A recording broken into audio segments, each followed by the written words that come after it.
कि मेरे श्याम मोहब्बत ने मुझको तो रुला डाला।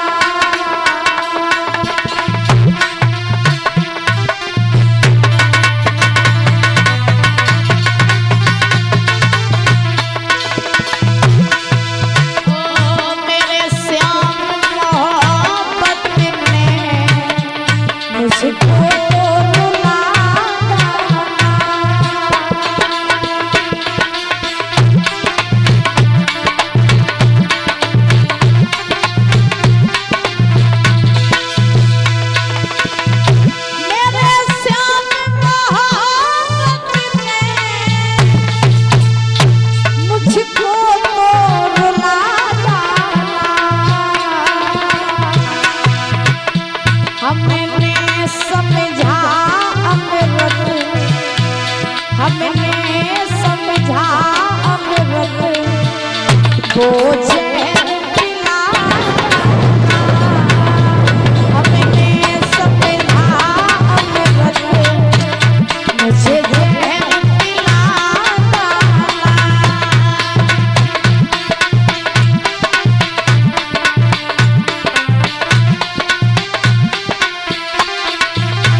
और बोली मेरे दिल से पूछो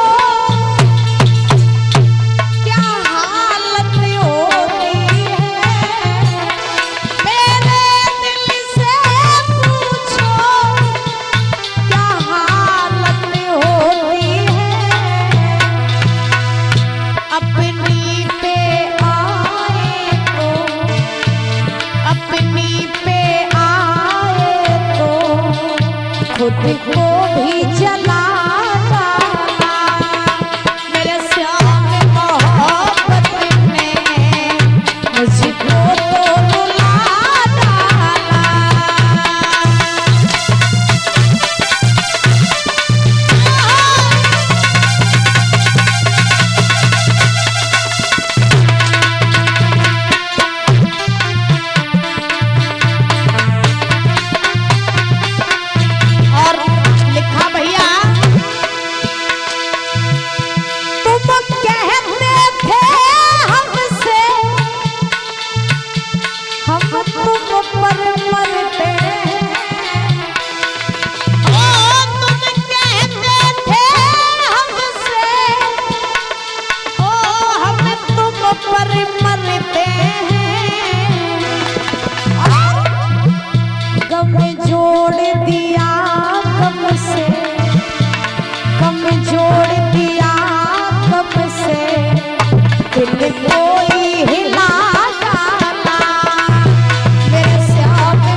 रानीपुर गौर से, इनकी तरफ से 100 रुपये आएंगे। फरमाइश तुम्हें रब से दुआ करना, दिल से न जुदा करना, तुम्हें रब से दुआ करना, दिल से न जुदा करना।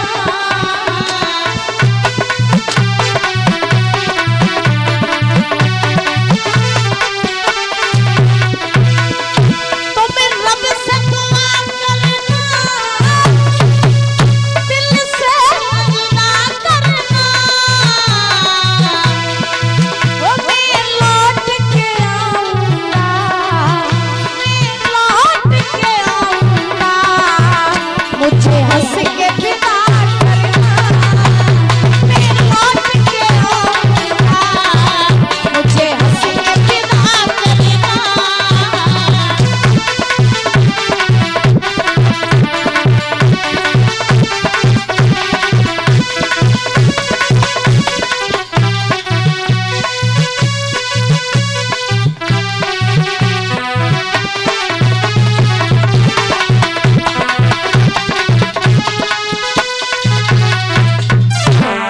बोलिए गोविंद भगवान की, बोलिए दुर्गे मैया की जय। जय श्री राधे श्याम। महाराज आज सुखदेव जी महाराज समझा रहे हैं राजन परीक्षित। राजा हरिश्चंद्र को वरुण देव ने श्राप दिया क्या, हे राजन तुमने हमसे झूठ बोला, पुत्र के मोह में फंस करके तुमने अपना वचन नहीं निभाया, तो जाओ हम तुम्हें ये श्राप देते हैं कि तुम्हें जलोदर रोग हो जाए। तो जब श्राप दिया उसी समय ये महाराज हरिश्चंद्र जो थे पछाड़ खा करके गिर पड़े। देखो भैया साफ सीधी बात, फरमाइश बोले तो 100 रुपये आते हैं। बोलिए गोविंद भगवान की। ये 50 रुपये अंकुल यादव, इनकी तरफ से आए, बहुत बहुत धन्यवाद। भगवान से कामना करेंगे सुख शांति प्रदान होती है, धन के भंडार भरे रहे। आज देखो नाइट प्रोग्राम,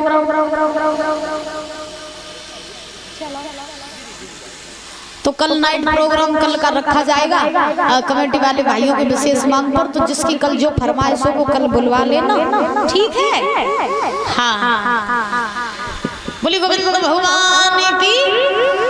महाराज ध्यान रखना, अब सुखदेव जी महाराज समझा रहे हैं राजन परीक्षित। हरिश्चंद्र जो थे ने महाराज जलोदर रोग हो गया तो ये पछाड़ खा करके गिर पड़े, बीमार हो गए। कुछ लोगों ने महाराज रोहितास से कहा जा करके कि तुम यहाँ जंगल में घूम रहे हो, तुम्हारे पिताजी बहुत बीमार हैं, उन्हें जाओ उन्हें बचा लो जा करके। तो ये रोहितास जो है महाराज हरिश्चंद्र के पास में आए, और हरिश्चंद्र के पास में आकर के रोहितास ने अपने पिता हरिश्चंद्र से पूछा, बाबा आप क्यों बीमार हो गए, आपको क्या हुआ?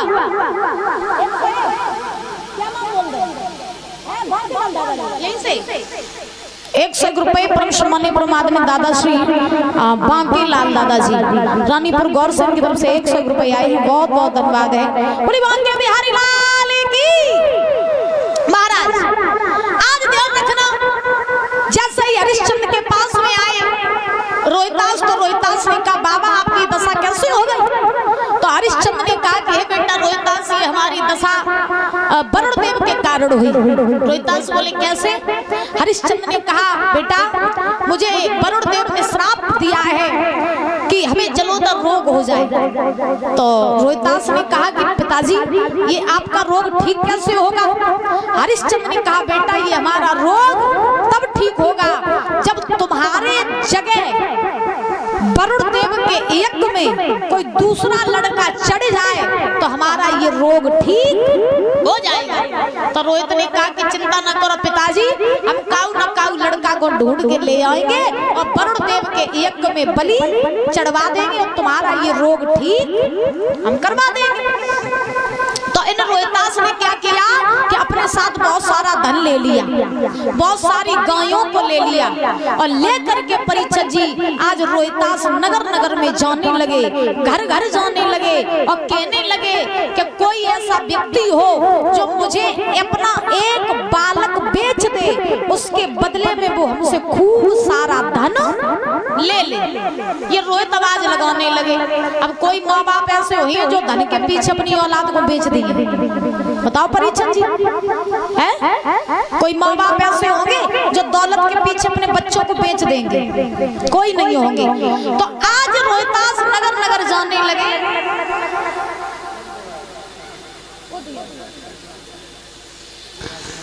और ये अनूप यादव नंगला प्रेमी प्रेमपाल के बहनोई साहब ये आए हुए हैं। ये 100 रुपए देकर के हमें सम्मानित कर रहे हैं। 100 रुपए भंडारे में दान कर रहे हैं। सभी कलश वाली बहनों को टिफिन देकर सम्मानित कर रहे हैं। अब टिफिन मिलो नहीं हो ये तुम लोगों को, है एक एक करके निकल आओ, साइड से खड़ी हो जाओ आई के। हाँ आ जाओ, लड़ुआ लड़ुआ घरे ले जाइयो, टिफिन टिफिन मंच में दाद दियो। आओ आ जाओ आ जाओ निकले। बोली बात के बिहारी लाल की। आज रोहतास जो है गांव गांव जाने लगे, नगर नगर जाने लगे और महाराज चिल्लाने लगे कि हमें कोई अपना एक लड़का बेच दे, बदले में हमसे खूब सारा धन ले ले। अब तब तक महाराज कोई ऐसे माँ बाप नहीं मिले जो धन के पीछे अपने बच्चे को बेच दे। तब तक क्या हुआ परीक्षित जी महाराज कि विश्वामित्र रोहतास के पास में आए। विश्वामित्र ने रोहतास से कहा, ये बताओ बेटा, इतना सारा धन लेकर के तुम बच्चे की खोज में क्यों घूम रहे हो? तुम लड़के को क्यों खरीदना चाहते हो? तो रोहतास ने कहा, बाबा जी इसलिए कि हम वरुण देव का यज्ञ करेंगे और यज्ञ में उस बच्चे की बलि चढ़ाएंगे और जब बलि चढ़ाएंगे तब मेरे पिता हरिश्चंद्र का रोग ठीक होगा। तो हम बलि चढ़ाने के लिए एक लड़के की खोज में घूम रहे हैं, लेकिन बाबा कोई ऐसे माँ बाप नहीं है जो अपना एक लड़का हमें बेच दें। तो विश्वामित्र ने कहा, मेरे रिश्ते में बहनोई साहब हैं जिनका नाम है अजीत गर्ग, तो तुम अजीत गर्ग के पास जाओ। उनके घर में 3 लड़के हैं, 3, उनके ऊपर गरीबी बहुत है। हमें मालूम है कि तुम उन्हें धन दे देना तो वो तुम्हें अपना एक लड़का बेच देंगे। तो रोहतास ये अजीत गर्ग ब्राह्मण के पास में पहुंचे और वहां पहुंच करके जवाब दिया, आजा निकल आओ भैया, फटाफट आ जाओ, लाइन लगा के खड़ी हो जा छोटे बड़े के हिसाब से। स्कूल में कैसे होती करती थी ठाड़ी, छोटे बड़े के हिसाब से। तो महाराज सुखदेव जी समझा रहे हैं राजन परीक्षित। रोहतास ने अजीत गर्ग ब्राह्मण से कहा कि आप अपना एक बच्चा हमें बेच दो, उसके बदले आप हमसे बहुत सारा धन ले लो। अजीत गर्ग ने अपने 3 लड़कों को बुलाया और बुला करके कहा कि ये 3 लड़के रोहतास हमारे खड़े हैं, इन 3 में से जो तुम्हारे साथ जाने को तैयार हो जाए उसे अपने साथ ले जाओ। तो सबसे बड़े के पास रोहतास पहुंचे, बड़े वाले से कहा, भैया तुम चलो हमारे साथ। सो अजीत गर्ग ने रोहतास से कही, बोले बेटा हम बड़े वाले को नहीं जानती है, बड़ो वालों लड़का हमें बहुत प्यार हो। तो रोहतास ने कही, ठीक कोई बात नहीं। रोहतास छोटे वाले के पास पहुंचे, बोले भैया तुम चलो। छोटे वाले के पास में मैया आई, सो बने अपने कलेजे से लगा लो, बन गई रोहतास हम अपने छोटे वाले बच्चा को कब नहीं जानती, जुमो बहुत प्यार हो, जाके बिना हम नहीं रह पाए। सो परीक्षित जी महाराज अब बड़े वाले को पिताजी ने कलेजे से लगाए लो, छोटे वाले को माँ ने कलेजे से लगाए लो, बीच को लड़का बचो जिसको नाम रहे सुनाशेष। क्या नाम रहे? सुनाशेष। अच्छा एक बात और बताएं कि घर में अगर 3 संतानें हैं तो बड़ी वाली संतान बाप को प्यारी हो और छोटी वाली संतान माँ को प्यारी हो और बीच की प्रभु को प्यारी हो। हाँ, बीच की जो संतान हो तो वो बेचारी बीच में अटकी रात है। तो अब उस बीच का बालक रहे जिसका नाम रहे सुनाशेष। सो सुनाशेष ने रोहतास से कही, भैया हम आपके साथ चलने के लिए तैयार है। तो रोहित ने महाराज बहुत सारा धन अजीत गर्ग ब्राह्मण को दिया, सुनाशेष को साथ लेकर के अवध में आए। वरुण देव को बुलाया, विश्वामित्र को बुलाया, यज्ञ की तैयारियां करवाई। सुनाशेष हाँ बैठ जा मिलियो टिफन और सब मिलियो देख लियो संग सहेली ना कोई रही हो में कोई नहीं रही घर पे तुम लोग ले लियो सब घर दे दियो जाओ सो नहीं सब बेईमानी कर लियो हैं लड़ुआ है देख लियो ऐसे करके देख लियो हैं ठीक अब धारे रहियो ना भाई खान लगो हाँ ना नाश्ता पानी करते जाओ कथाऊ सुनती जाओ कोई दिक्कत नहीं आज से व्यवस्था तो वही चालू हुई वजीफा की रोज वजीफा मिलो करे या तुम्हें बोली बोल के प्यारे लाल की बोली दुर्गे मैया की महाराज सुना शेष जैसे बलि के लिए आया तो हरिश्चंद्र ने परिचय की सुना शेष को जैसे बलि के लिए खड़ा किया तो हरिश्चंद्र ने सुना शेष से कहा क्यों नहीं लड़के ये बता तुझे डर नहीं लग रहा है तू बलि पर चढ़ने वाला है तू मरने वाला है सुना शेष ने कहा हे राजन हमें डर नहीं लग रहा है हरिश्चंद्र ने कहा क्यों सुना शेष ने कहा इसलिए कि हमारा तो ये परम सौभाग्य है कि हम अपने माँ बाप के लिए बलि पर चढ़े जा रहे हैं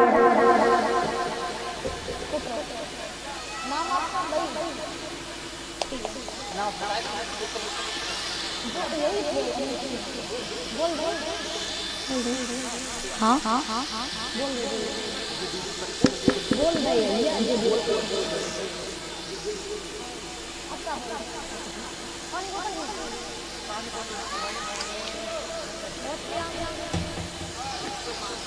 महाराज आज सुना शेष ने हरिश्चंद्र से कहा राजन हमें डर नहीं लग रहा है हरिश्चंद्र ने कहा क्यों नहीं लग रहा सुना शेष ने कहा कि राजन हमें डर इसलिए नहीं लग रहा है कि हमारा तो ये परम सौभाग्य है कि हम अपने माँ बाप के लिए बलि पर चढ़े जा रहे हैं आप हमें बलि पर चढ़ा दो अरे हमारे बदले हमारे माँ बाप को धन मिला कम से कम उनकी गरीबी तो दूर हो गई आप मुझे बलि पर चढ़ाओ तो जैसे ही महाराज हरिश्चंद्र ने सुना शेष के केस पकड़े और दादा एक हाथ से तलवार पकड़ी और मारने के लिए जैसे तत्पर हुए तो सुना शेष की आंखों में से आंसू निकल पड़े जब सुना शेष की आंखों में से आंसू निकले तो उसी समय महाराज हरिश्चंद्र ने सुना शेष को रोते हुए देखा प्रश्न कर दिया हरिश्चंद्र ने बेटा अभी तू कह रहा था कि तुझे मौत से डर नहीं लग रहा अब तू रो क्यों रहा है तो सुना शेष ने अंतिम समय में एक बात कही राजन आज मुझे पता चल गया है कि दुनिया में सबका सबको ही होता है लेकिन गरीबों का न कोई सहारा होता है न कोई साथी होता है आज सुना शेष ने रोए की एक बात कही राजन अगर आज मेरे ऊपर गरीबी न होती तो मेरो बाप हमें बेच तो न रोए की एक बात कही है दादा कि दुनिया में गरीबों का और सम्मान नहीं होता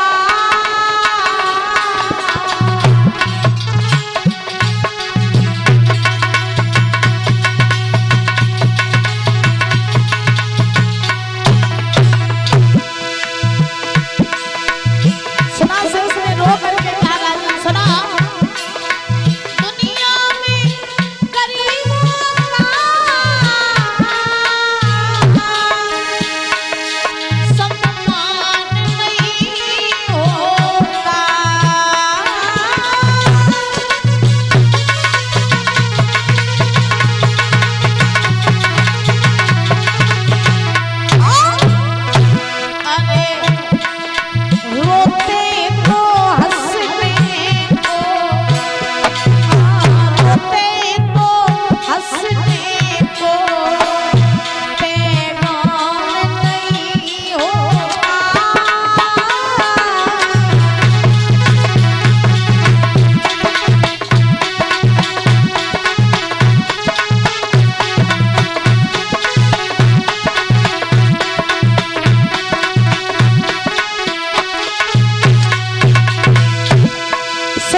न सम्मान होता है न कोई अपना होता है न कोई साथी होता है न सहारा होता है और दादा यही सत्य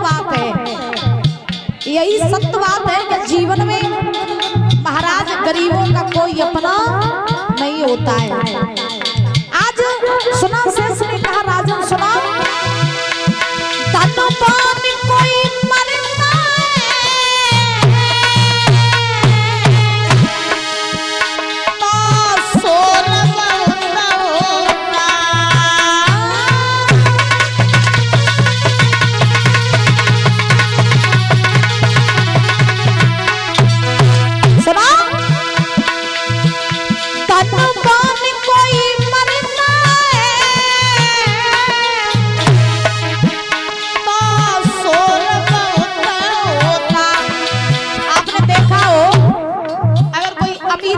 मर जाए अमीर व्यक्ति तो महाराज लोग दूर दूर से आते हैं उसके जनाजे में, उसके रोने के लिए दूर दूर से महाराज सभी लोग आते हैं। जोर का शोर होता भैया, फलाना आदमी इतना बड़ा आदमी था मर गया, बहुत बुरा हुआ। अगर अमीर व्यक्ति कोई मर जाए तो महाराज दूर दूर तक शोर होता है।